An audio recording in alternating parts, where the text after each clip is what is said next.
যেহেতু আমার গ্রামীণ যে হোয়াটসঅ্যাপ নাম্বারটা এটা মোটামুটি দলের নাম ভাঙিয়ে যে দখলদারিত্ব চাঁদাবাজি করবে তাকে ধরে আইনশৃঙ্খলা বাহিনীর হাতে সোপর্দ করুন। বিএনপির ভারপ্রাপ্ত চেয়ারম্যান তারেক রহমানের নির্দেশনায় চট্টগ্রাম হাটহাজারী জেলাধীন নাঙ্গলমোড় ইউনিয়নে বাংলাদেশ জাতীয়তাবাদী দলের ৪৬তম প্রতিষ্ঠা বার্ষিকী উপলক্ষে হালদা নদীর ভাঙনে ক্ষতিগ্রস্ত ও বন্যা কবলিত কর্মহীন মানুষের মাঝে ত্রাণ বিতরণের পরবর্তী মতবিনিময় সভায় এই স্বাধীনতার জয়কে ম্লান হতে দেবেন না।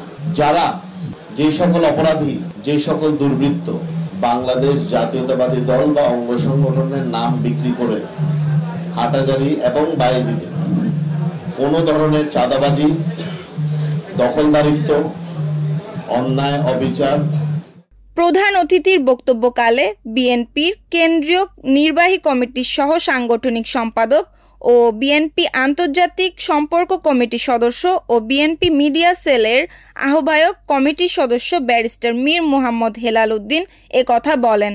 তিনি বলেন, যারা অন্যায় অপকর্মে জড়িত তারা বিএনপি বা অঙ্গ সংগঠনের কেউ নন, কেননা বিএনপির ভারপ্রাপ্ত চেয়ারম্যান তারেক রহমান এই বিষয়ে অত্যন্ত কঠোর নীতি অবলম্বন করেছেন। নিউজ ডেস্ক, সুপ্তি রায়, ভোরের আকাশ।